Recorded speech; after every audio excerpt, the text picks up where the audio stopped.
UWTV, please visit our website at www.uwtv.org. Call our toll-free number at 888-616-UWTV or send email to info@uwtv.org.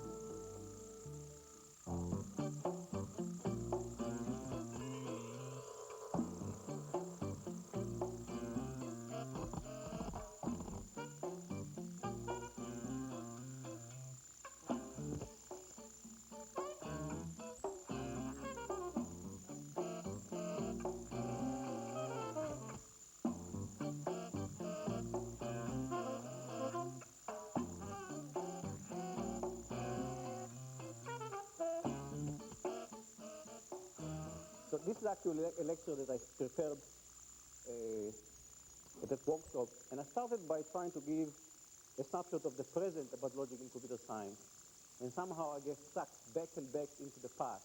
So I end up actually giving a historical lecture, which is what this lecture is about.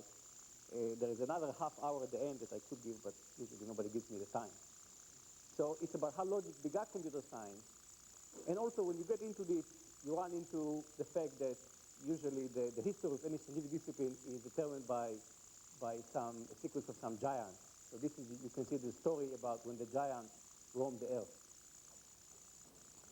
So many people today are used to the phrase, this juxtaposition of words, logic in computer science.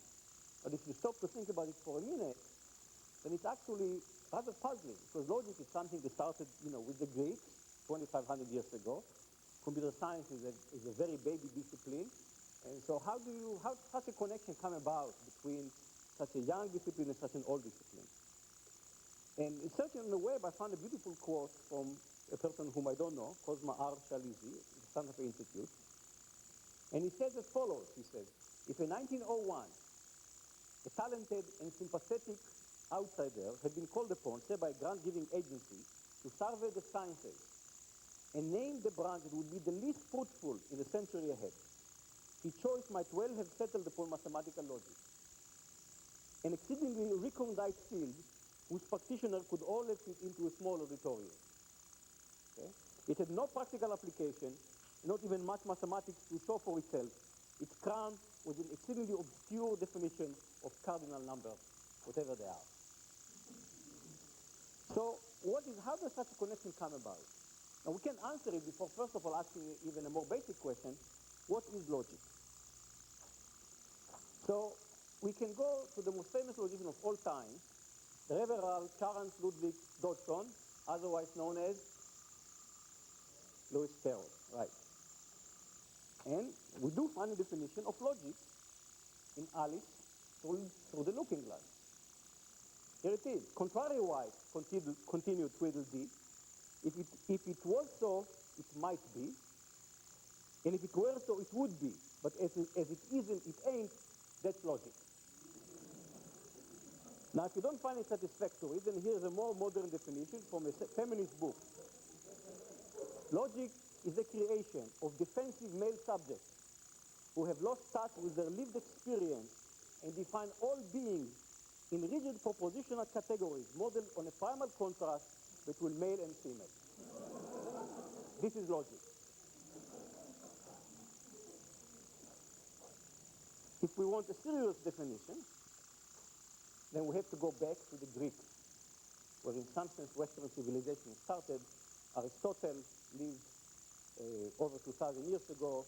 You can argue was the most influential intellectual of all time. Nobody stood that long. For about 2,000 years, his wisdom was held.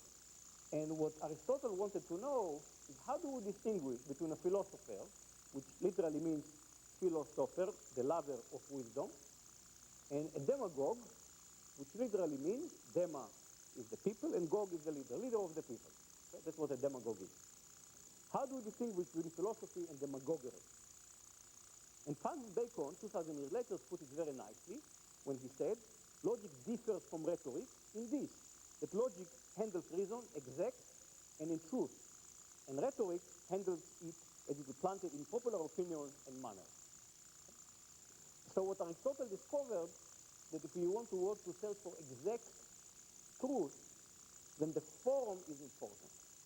And why is the forum important? Because we can look at these two forms of reasoning. All humans are mortal, all Greeks are human, therefore all Greeks are mortal. Or we can look at all Boojums are Slizy, all Toads are Boojums, therefore all Toads are Slizy. And as nonsensical as it seems, this is of course valid reasoning because of the form. So this is where formal logic comes into being, and in fact Aristotle and the Stoics followed him also essentially invented using variables. We use symbolic logic, comes out of this. So this is one big contribution we got from the Greeks. The Greeks also discovered another very important thing. They discovered paradoxes.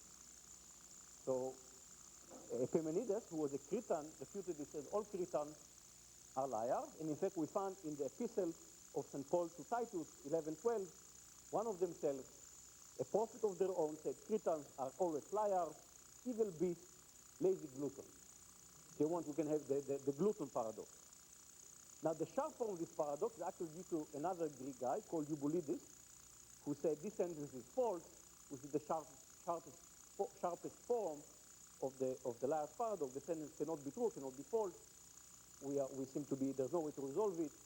And that's the essential feature here is self-reference, diagonalization in modern terminology. And we will see it as a thread along this talk of self-reference. Now what happens after the Greeks? Actually, in some sense, for many years, not much. Medieval logic is known as the epitome of pedantry. But there are some important characters, and one of them, not very well known, is Ramon Lull. Now, Ramon Lull had a pretty apparently experience in debauchery in his early life. But in about 830, he had some kind of a vision, decided he needs to convert the whole world to Christianity, and he'll do it using logic. So here is the killer argument for the Trinity. Listen carefully. If in thy three properties there was no differences, the demonstration would give the D to the H of the A with the F and the G as it goes with the E. And yet the K would not give in significance to the H of any defect in the F or the G, again, blah, blah, blah. Therefore, the H has certain scientific knowledge of thy holy and glorious Trinity. Capiche? Now, if it doesn't convince you, then it didn't convince Francis Bacon either. He said some persons, more ostentatious than learned, have labored by the kind of a method not worthy to be called a legitimate method, making rather a method of imposture, which nevertheless would no doubt be very acceptable to meddling wits. Such was the art of Lull. Nevertheless, Lull did make a contribution because he needed to convince people so much that he developed aids for reasoning. And he developed diagrammatic and even mechanical aids to reasoning. These are called the Lullian circles. And what it is actually very simple. It's the way you rotate, by rotating a circle, you create different combinations. It really was a way to create all possible combinations of different kinds of reasoning. But there was something, a beginning here of using aids, mechanical aids to reasoning. Well, Francis Bacon was not the only one that didn't like Lull. This is a Renaissance picture from 1490. The heathen in North Africa didn't like Lull very much either. This is called the stoning of the philosopher Ramon Lull. He was in his 80s. He lived actually a very long life for a medieval philosopher. But Lull did an influence on another character, very well known, Gottfried Wilhelm Leibniz, the man who brought us calculus, but also optimism. Leibniz argued that we live in the best of all possible worlds. Why? God would not have it any way otherwise. So what did Leibniz do other than calculus? Leibniz was a prodigy. At age 12, he already read Aristotle. He wrote a bachelor of physics, but by the 20 on Aristotelian metaphysics, another one on the physics of logic in the law. And he read Lull, and he said later in his life, he said, when I was young, I found pleasure in the Lullian art. And out of this study of the nonsense of Lull and Aristotle, he came up with an amazing idea. The idea was to develop a universal language, which he called characteristica universalis. And you'll be able to express all human knowledge in this language. And also you'll be able to do reasoning using machines. And Leibniz knew now about machines. In fact, he built calculating machines. And he says as follows: if controversies were to arise, there would be no more need of disputation between two philosophers than between two accountants. I guess this was before Enron. For it would suffice to take the pencils in their hands and say to each other, calculemos, let us calculate. That's how we're going to resolve philosophical arguments. Leibniz did not get too far with his dream. He didn't have an academic position. He was the librarian of the Duke of Hanover, and his main task was to construct the family tree of the Duke. The family tree of the Duke was deep, broad, and it took him many, many travel around Europe, and he didn't have much time for his research. So if you complain about your funding, think about Leibniz. He also got, of course, in a very, very bitter fight with Newton about the priority for the calculus, and while Leibniz died poor and dishonored, Newton was given a state funeral. Life ain't fair. But about 150 years later, somebody gets up to pick up the cause, and this was George Boole, who was described at the time as a man of acutest intellect and manifold learning. I really like it. I wouldn't mind if they wrote it on my grave. Acutest intellect and manifold learning. Now, Boole was the son of a shoemaker. Now, in 19th century England, son of a shoemaker usually becomes a shoemaker. But he was very, very bright. At age 12, his father got into a fight with the school principal because Boole translated a poem of Horace to English from Latin. And the principal didn't believe that a 12-year-old child could make it such a good translation. He must have cheated, and there was a big fight about it. But he was self-educated, and he ended up being a professor in Ireland. And he was a mathematician. And what he realized is a very important observation is that you can algebraize logic. You can look at now at Aristotle's syllogism and describe them algebraically. Okay? Now let's read one paragraph from Boole. It's, again, the language is a bit difficult, but we can understand it. So he says as follows: if an adjective as good is employed as a term of description, let us represent it by letters as y, all things to which the description good is applicable, i.e. all good things, or the class of good things. Okay, so far this is just using symbols. But then he says, let it further be agreed that the combination x times y, xy, shall be represented that class of things to which the name or description represented by x and y are simultaneously applicable. Thus, if x alone stands for white things and y for sheep, let xy stand for white sheep. Okay? So product, conjunction is product. And what did he hope to accomplish? He had very high ambition. He said the design of the following treatise is to investigate the fundamental laws of the operation of the mind, by which reasoning is performed. So the beginning of cognitive science in some sense. To give expression to them in a symbolic language of the calculus, and upon this foundation to establish the science of logic and construct its method. Okay, so we want to have the algebra of the mind. It's a very high ambition. Let's see an example what he wanted to do. So, for example, Boole argued that the multiplication in logic should be idempotent. Something is white, and white and white is still white. So x equals xx. Now we said, oh well, now we can manipulate algebraically. We can subtract xx from x to get 0. Then we factor out x, and we get the x times 1 minus x is 0. And he said, oh, this is a big principle. This is the principle of contradiction. Something cannot be true and false at the same time. And he said this expresses the principle of contradiction, which Aristotle has described as the most fundamental axiom of all philosophy. Something cannot be true and false at the same time. In truth, Boole did not do Boolean algebra. What he did was not so clear. In fact, the people that followed up on him described it as quasi-mathematical. It wasn't exactly solid mathematics, but it was the beginning. He died quite young. Again, he wasn't able to go too far. At age 49, he walked to school. He trained. He got pneumonia. his wife believed that the remedy should resemble the cause. So when he got home with fever, she put him in bed and pour a bucket of ice water on him. And they did it.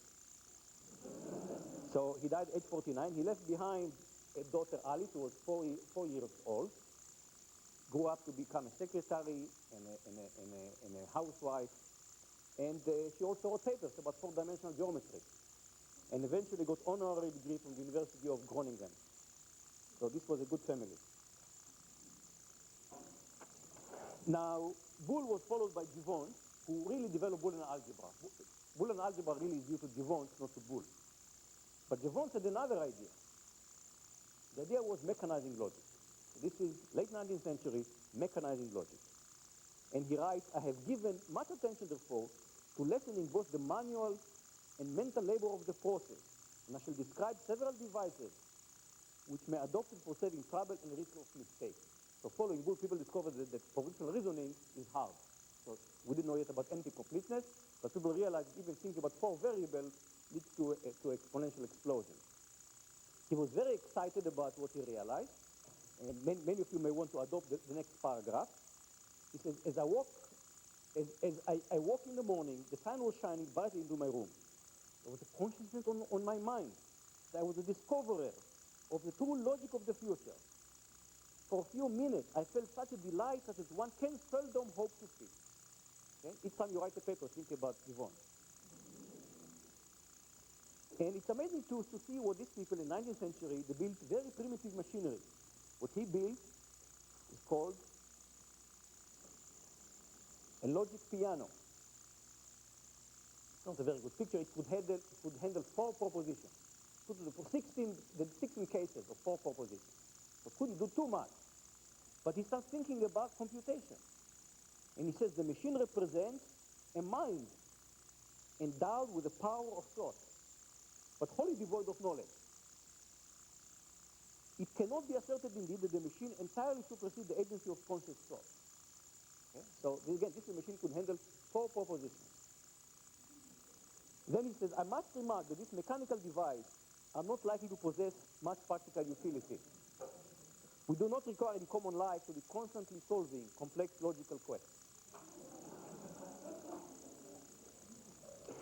So I guess he did not really predict the next step, right? This is in some sense the next step.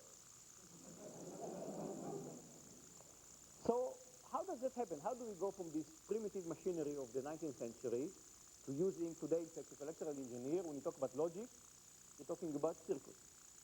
How did this transition come about? So I'll tell you first of all the standard version of history. And the standard version of history says this is due to Shannon.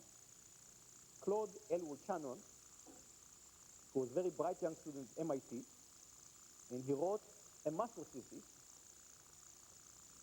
in 1937. He was 22 years old.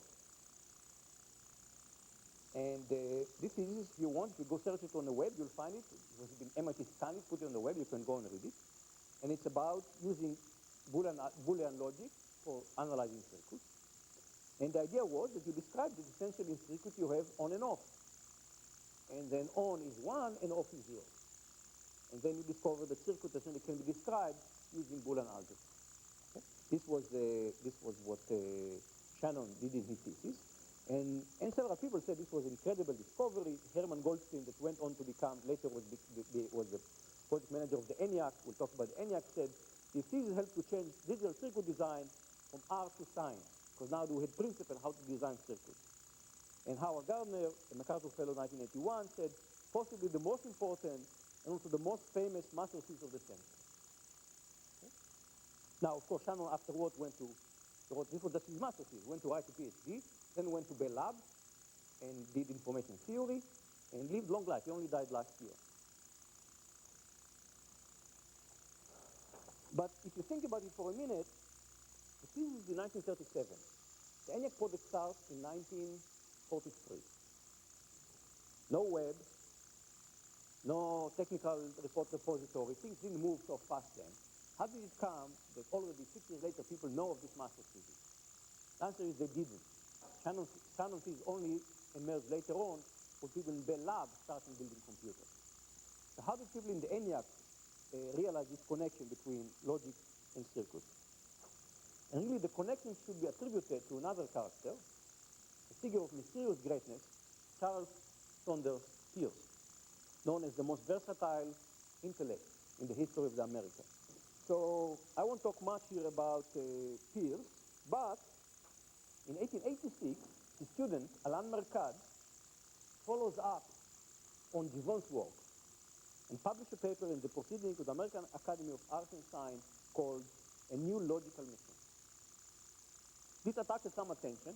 Charles Kendall Adams, who was then president of Cornell, wrote, "Dear sir, please accept my thanks for your new logical machine.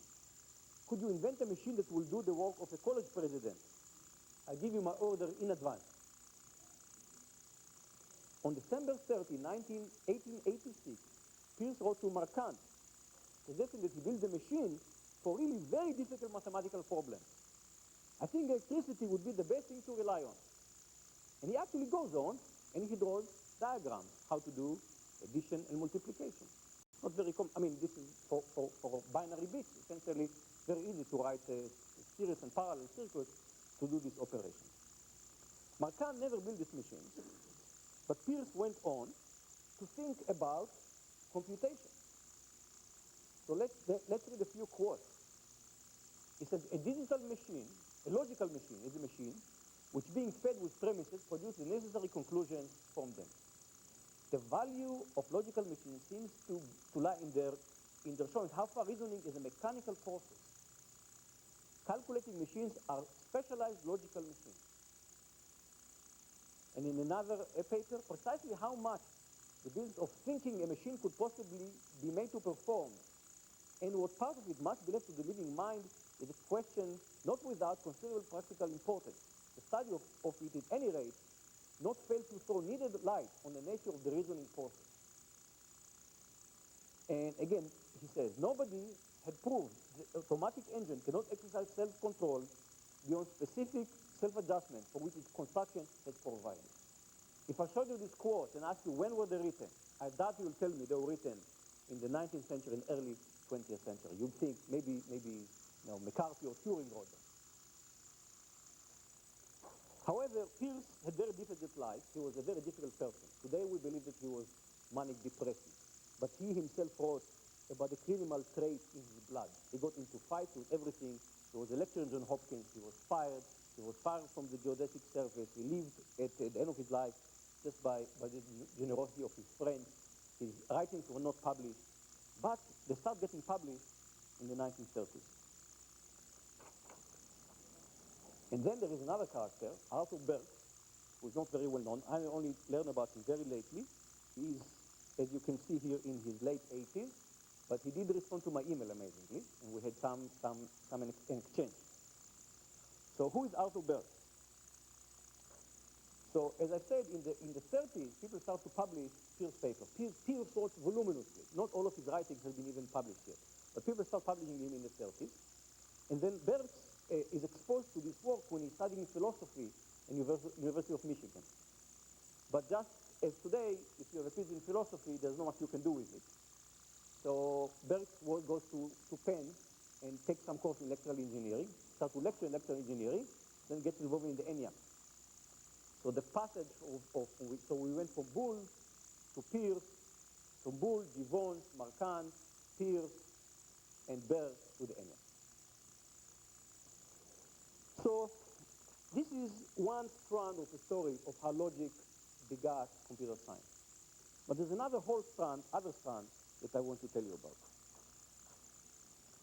And this strand starts with really thinking about mathematics. So mathematics has been described as the queen and maidservant of science. And there's a very famous article written by Eugene Wagner, who went on to get the Nobel Prize in 1963, titled "On the Unreasonable Effectiveness of Mathematics in the Natural Sciences." You can see it has some inspiration on the title of this talk. And he starts by quoting Galileo, who said the universe cannot be read until we have learned the language and become familiar with the character in which it is written. It is written in mathematical language. in the letters are triangles, circles, and other geometrical figures without which it is humanly impossible to comprehend a single word. Usually people say, Galileo said, the universe, the book of nature is written in the language of mathematics. And Wigner goes on to show numerous examples of how mathematics has been so effective in the physical sciences. Very often, the mathematical theory precedes its application. And he goes on to formulate the empirical law of epistemology, which is that the mathematical formulations of the laws of nature is both appropriate and accurate. Mathematics is the correct language for formulating the laws of nature. But once you read this conclusion, it only begets another question. What is so special about mathematics? Why is, from all sciences, why is mathematics somehow endowed with this reliability? Why is it the most reliable of all sciences? Why do we believe mathematics more than we believe almost anything else? And the answer is, because mathematics, unlike every other science, has evidence. Mathematics has proof. Proofs are supposed to give you complete confidence. A proof should leave no room for doubt. Who discovered proof? Again, of course, the Greeks. And when they discovered it, the story is, the legend is, when Pythagoras and his followers discovered Pythagoras' theorem, they thought it was a gift from the gods. They slaughtered an ox and sacrificed it to thank the gods for this beautiful gift. So to understand the reliability of mathematics, we go to another influential character, Euclid. Probably the most influential mathematician of all time. Now, he was actually a great mathematician, but he wrote a wonderful textbook. It was called Elements, and it stood as a paradigm of proof for 2,000 years. So, in fact, to think about it, think about your own high school education. So in your high school education, there were usually two parts. One was geometry, was very rigorous, you had to do proofs. Then there was algebra and calculus, where you got recipes and just you had to follow them. Complete hand-waving, there was nothing rigorous about it. So indeed, for many years, geometry was reliable. The rest was very, very fishy. In fact, the Greeks didn't even believe the square root of 2 was a number because it wasn't rational. So geometry was clearly the queen of mathematics. Geometry had one little problem. It was called the fifth postulate, the postulate of the parallel. And this was a big problem. D'Alembert called it the scandal of elementary geometry. Gauss called it a shameful part of mathematics. Now, in the 19th century, we finally see a reversal. First of all, we have already, going back to the 17th century, we have Euclidean geometry, where we have basically algebraized geometry. And then there is amazing discovery that you can have robust non-Euclidean geometry. It's discovered by Boole and Lobachevsky. And so for Euclid, who remember for 2,000 years was the best textbooks in the history of the world. And then a few years later, Russell writes about Euclid. He said the value of his work as a masterpiece of logic has been greatly exaggerated. His definitions don't always define. His axioms are not always indemonstrable. His demonstrations require many axioms of which he is quite unconscious. So we have mathematics. We say mathematics is reliable because it has proofs. Proofs, it turns out, to do proofs for geometry, you have to define the real numbers. The real numbers you have to be defined using infinity. So now we are telling out that the key thing in mathematics is the rigorous proof. But what is a rigorous proof? And how rigorous can be proved where the slippery notion of infinity seems to be basically a basic ingredient of all mathematical proofs. Now, indeed, infinity is an old checkered history in mathematics. Aristotle said, in this translation in Latin, infinitum actu non datur. There's no actual infinity. But St. Augustine disagrees. He says individual numbers are finite as a class, but as a class are infinite. Does that mean that God does not know all the numbers because of their infinity? No one could be insane enough to say that. In a recent book by Amir Axel called The Mystery of the Aleph, he says as follows. First discovered by the Greeks between the 5th and the 6th century BC by Zenon, the concept of infinity was so overwhelming, so bizarre, so contrary to every human intuition, that it confounded the ancient philosophers and mathematicians who discovered it, causing pain, insanity, and at least one murder. A student of Zeno was murdered in argument about the infinity. And as if this was not bad enough, in 1874, Cantor goes to prove there's more than one infinity. And at this point, something hits the fan. So here is some quotes about the controversy about the infinity. Leibniz liked it. He said, I'm so in favor of the actual infinite that instead of admitting that nature abhors it, I hold that nature makes frequent use of it everywhere. Gauss hated it. I protest above all the use of an infinite quantity as a completed one, which in mathematics he said is never allowed.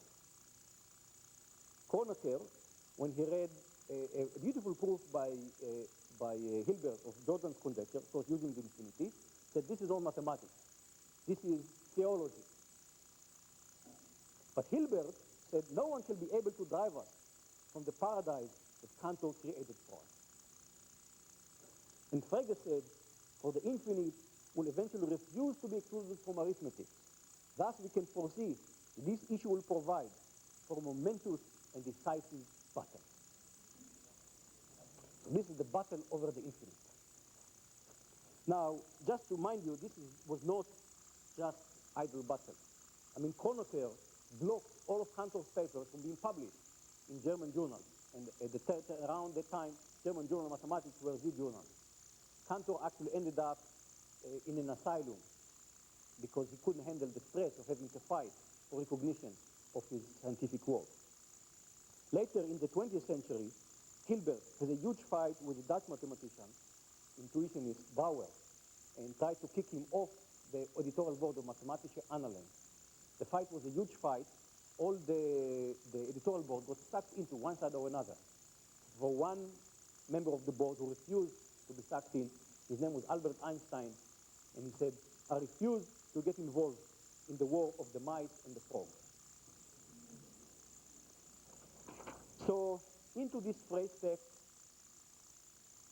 Friedrich Ludwig Gottlob Frege, who was described by some people argue about it, as the second most important logician since basically following Aristotle. So what did Frege do? Well, Frege published in 1879 a small book called Begriffsschrift. Begriff is concept, Schrift is script, is a new word. And essentially he developed Leibniz's idea, a universal mathematical language, essentially what we call today roughly first-order logic.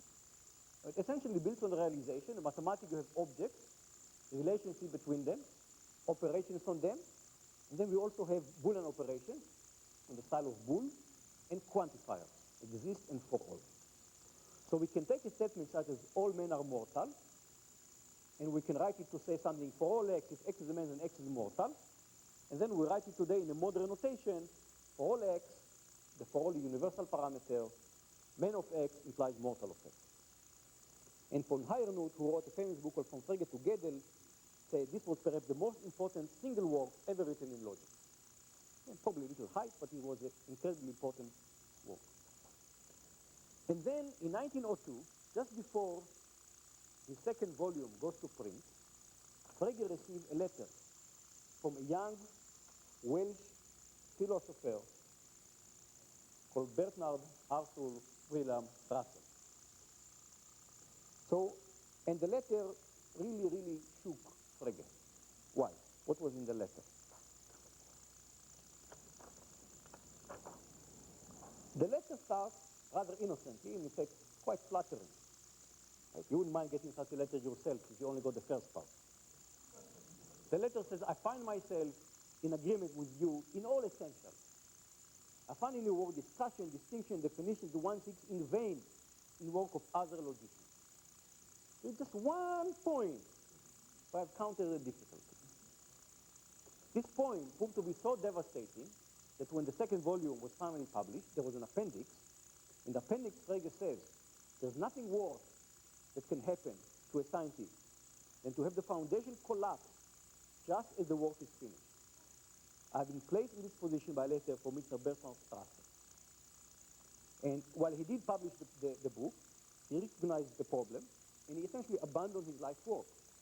And at the end of his life, he was a man of extreme right-wing positions, bitterly opposed to anything liberal, parliamentary system, Democrats, liberal, Catholics, the French, and above all, the Jews. He became a virulent anti-Semite.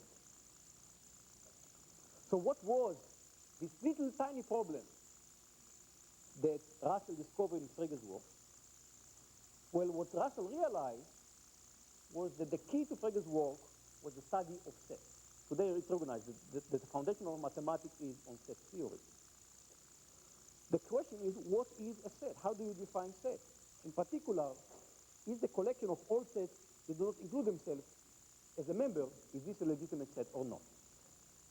And to realize that we have essentially self-referential contradiction again, that usually the way this is told is you have a little village, you have a small town, and there are you have the men that shave themselves and the men that don't shave themselves. There's one male barber who shave all the men that don't shave themselves. So now the question is, should this barber shave himself or not? And you realize that either way you go, you get a contradiction. So essentially what we got here is Epimenides spoke from his grave, and Russell launched mathematics into foundational crisis. And today people talk around the turn of the century in foundational crisis in mathematics, so you're trying to say, what is the rigorous proof? You get into the infinite, you get into sets, then you discover you have paradoxes at the very heart of mathematics. So Russell went on, tried to resolve his own paradox. It was a monumental work.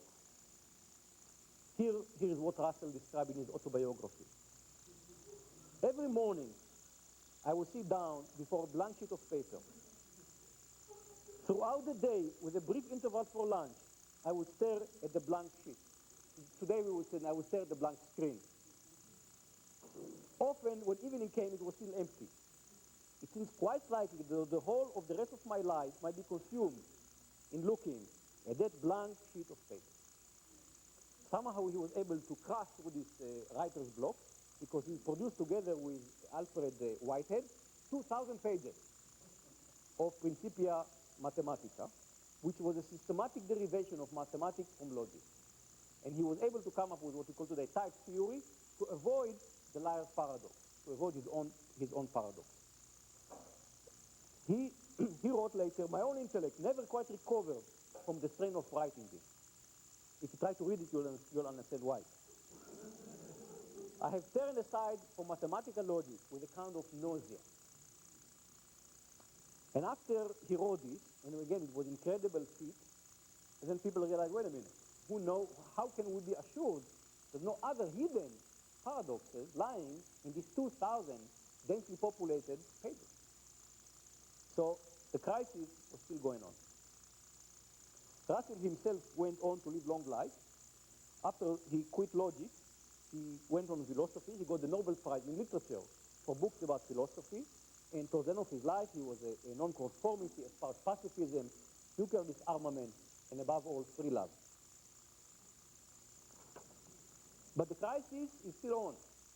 And into this fray steps David Hilbert, the king of mathematics. We don't have such characters today. We don't have people in any area, except perhaps the person who's giving the talk right now for the math department, who are recognized as the king of their field. There is no one like it today in mathematics. Hilbert was famous in the 1900 Congress of Mathematics. He posed Hilbert's 23 questions that very much set the path for mathematics in the 20th century. As all great mathematicians, there were several legends and stories about Hilbert. I'll tell you two of them. The first story tells how his students see that he has a tear in his pants. Nobody dares go to the great Hilbert and tell him, Professor Hilbert, your pants are torn, we can see your underpants. Too embarrassing. So what to do? One of the students has a great idea. He likes to walk and talk mathematics. I'll take him for a walk. Invite him to go for a walk. Take him into a rose garden. So there is a beautiful bush you have to see. Go to the densest part of the garden. And they come out and says, oh, Professor Hilbert, I'm very sorry I dragged you here, but there is a tear in your pants. And Hilbert says, no, don't worry, it's not you. It's been going on for 2 weeks, just nobody noticed until now.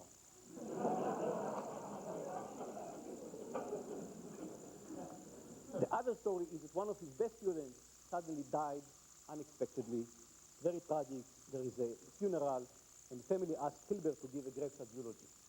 And Hilbert said, of course. And he steps up and he says, the death of this young, brilliant mathematician is a terrible loss. He was working on a very powerful technique in function theory just before he died. Let me tell you about it. Consider, for example, a single valid function f on an open space.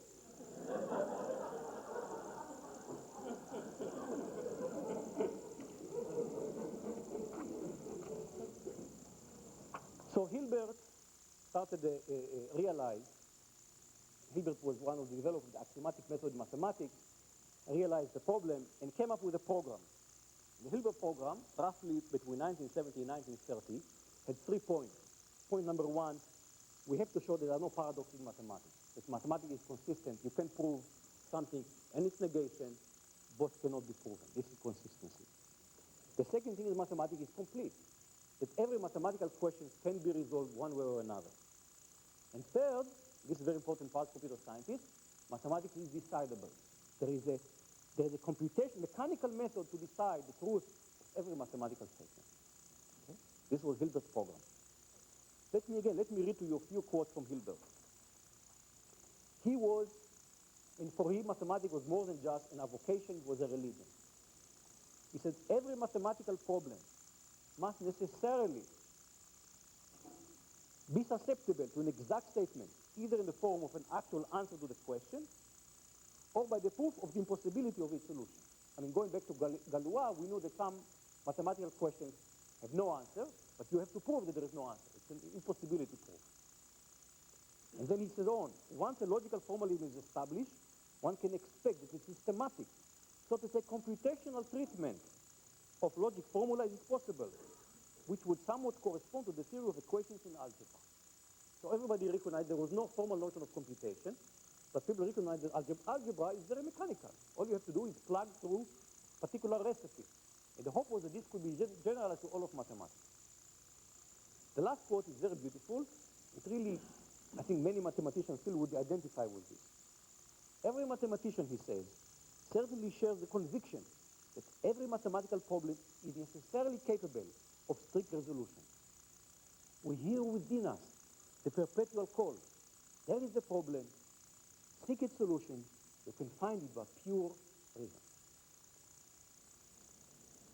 In 1930, Hilbert retired.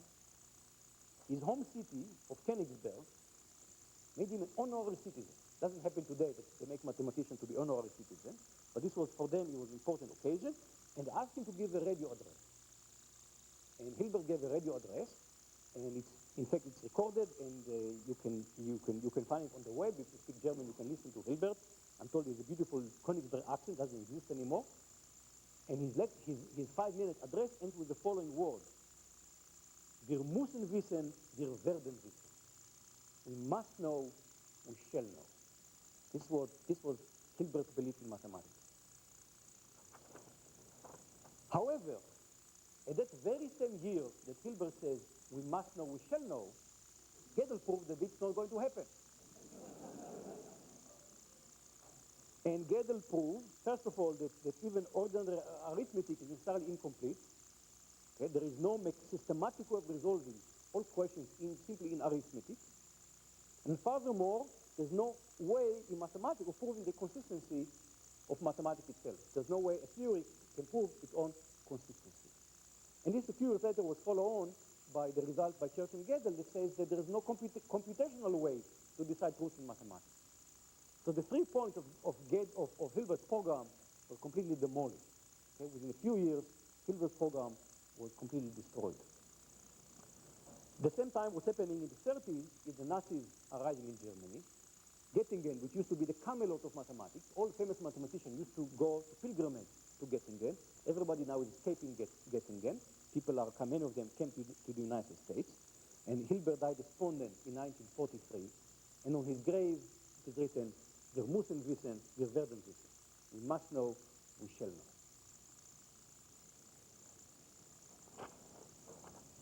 So who is the character that destroyed Hilbert's program? So this is Kurt Gödel. He was already famous when he was in high school because nobody could ever catch him in a grammatical mistake, either in speech or in writing.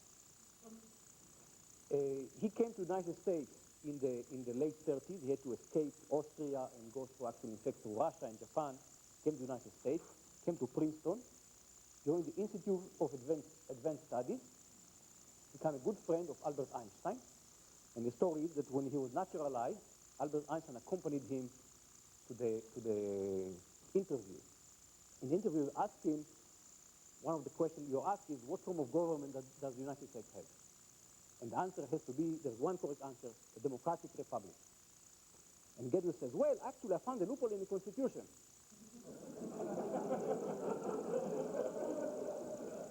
And Einstein says, not now, Kurt, not now. This is not the right time.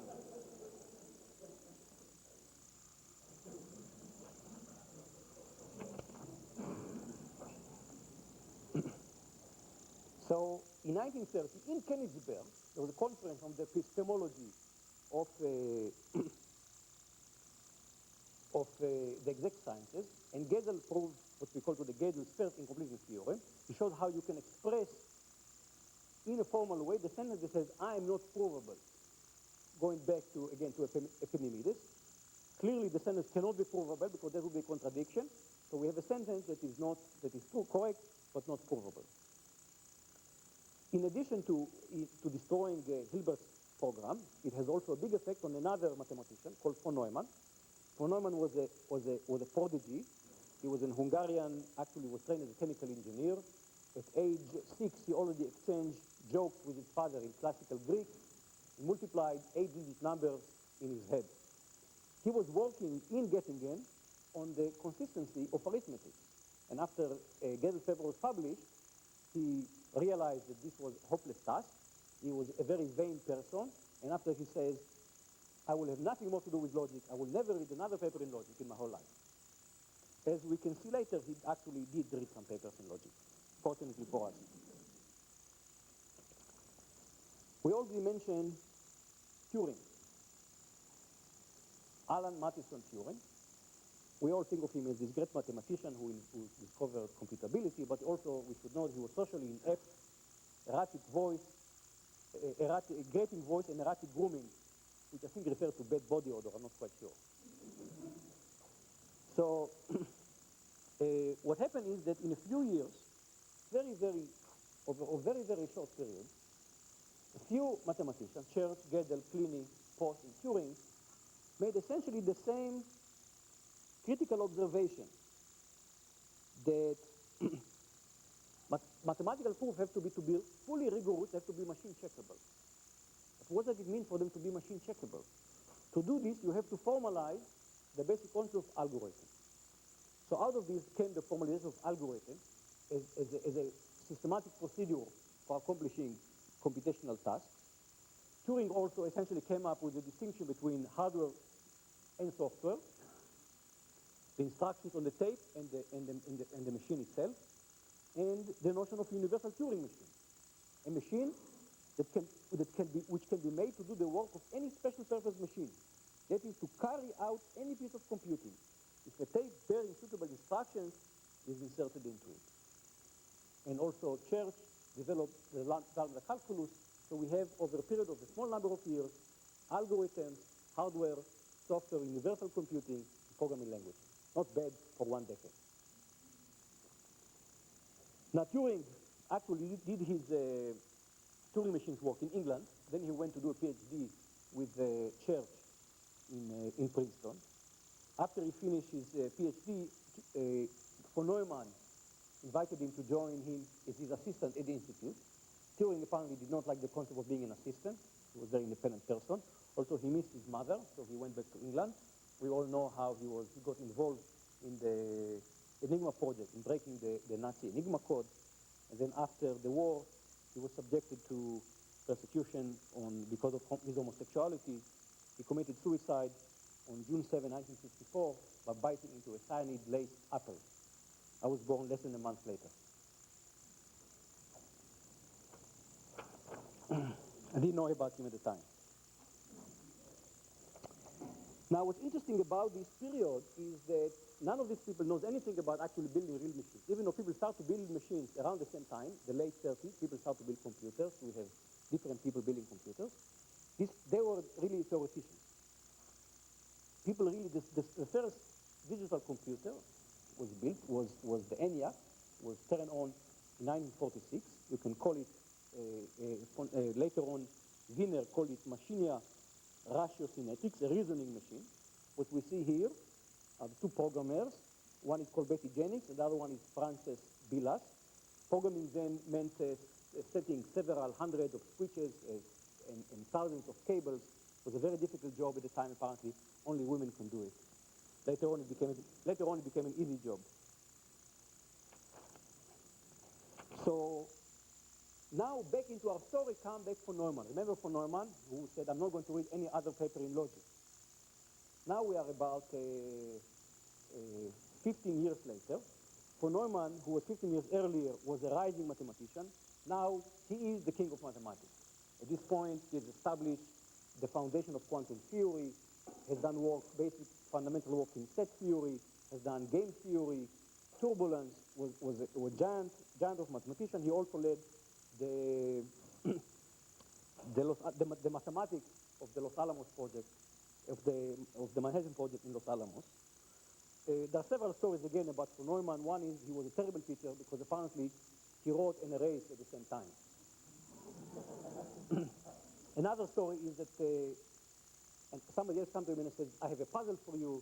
There are these two trains, and they go 100 miles per hour, 50 miles per hour. They're starting from 100 miles per hour, 50 miles per hour. There is a fly that goes between them, and the fly is going 100 miles per hour.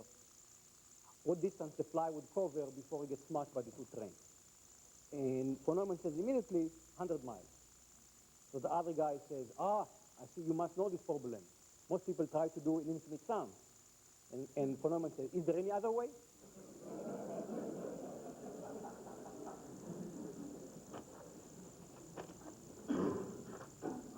So in February 14, 1946, the ENIAC is being turned on. The ENIAC was a monster. 18,000 vacuum tubes, was about 100 by 10 by 3 cubic feet, 30 tons, 200 kilowatts. The story was when you turn it on, all of the lights in Philadelphia dimmed. It could add 5,000 numbers in 1 second. It was blazingly fast. Marvel of engineering, very little theoretical basis whatsoever. However, in 1944, von Neumann meets in a train station in Maryland Hermann Goldstein, who was the Navy project manager, who himself was a mathematician. Got immediately heard about the project, got immediately interested. He was aware of need for computing from the Los Alamos days, got involved, and in June 1945, he wrote a report called the first draft of a report on the EDVAC, that was to be the second generation. This was published, and this basically was describing how we can take Boole's and Turing's idea to build computers. This became known as the von Neumann architecture of stored program computers. It became the blueprint for building computers for the next several years, in some sense till today.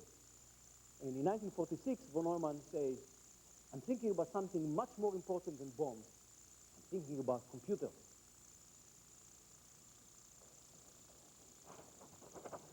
So this is, in some sense, we close the circle.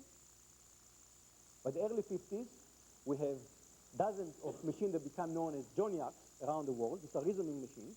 You can say the Leibniz idea has come true. We started from reasoning, then we talked about patterns of reasoning, logic came out of it, from logic came computers, and now we have computers that can reason. The circle has been closed. So let's try to conclude what happens with logic in computer science since then. Well, the story only took us to roughly to the mid-40s, but over the last 30 years in particular, there's been another growing interaction between logic and computer science to the point that many people today call logic the calculus of computer science. And we go back to Cosma R. Shalizi, and he says, in one extremely important field, however, it, means logic, reigns supreme. And that is computation. Programming is simply mathematical logic in action. The melding of theory and practice is so complete, the most practitioners have no idea that their speech, recursion, lexical hope, data abstraction, and even those bands of C novices, pointers, referencing and dereferencing, this is all logical prose. But one cannot leave this story without thinking about the people who are involved in it. And here is what Christopher Demetriou said in a recent book review. He said, and then there is the human story, the unbelievable and total sadness of it. Leibniz never had the chance to advance his dream, and he was consumed by his famous war with Isaac Newton over the simultaneous invention of the calculus. Boole lived in poverty and died relatively young of pneumonia, having walked to his lectures through rain. Cantor died in deep depression, his ingenious work ignored. Also, Frege's reputation survived well the defect that Russell found in his system. It was marked forever by his vehement racism and anti-Semitism. Hilbert lived until 1943 in a strange denial of the evil that was destroying his country, whereas Gödel fled to Princeton, where possessed by an advancing paranoia, he starved himself to death in 1977. He was convinced he was being poisoned, and to avoid being poisoned, he stopped eating. Still, the most tragic end is Turing. His apparent suicide in 1954 was presumably the result of continued persecution by the country that he had served so brilliantly and crucially. I should add that von Neumann died in 1957 from bone cancer, probably that he contracted because of exposure to radiation, and he had not only excruciating pain to the end of his life, but the extreme frustration of meeting the only problem that the intellect could not solve. So some people ask me about, if this is what happened to logicians, why are you doing logic in computer science? Well, computer scientists treat logicians much better. So we had actually, if you look at the list of Turing Award winners, you find several people who did work on logic in computer science. Ted Code, who developed the relational model based on first-order logic. Cook, with the connection between propositional logic and complexity theory, and most recently Pnoeli for seminal work about temporal logic. Let me conclude with two observations. One observation. One is that if you think that Eupimenides is dead, he's alive and well, you just move to the humanities.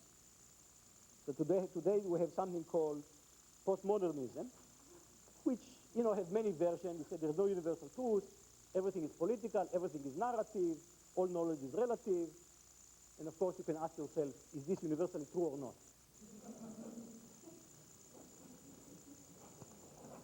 And I will conclude with a beautiful quote, again, due to Leibniz, who described by Norbert Wiener as the patron saint of cybernetics. And Leibniz says, once the characteristic numbers are established for most concepts, in this universal language, mankind will then possess a new instrument that will enhance the capabilities of the mind to a far greater extent than optical instruments transcend the eye. This is the best explanation I have of computer science. Thank you very much.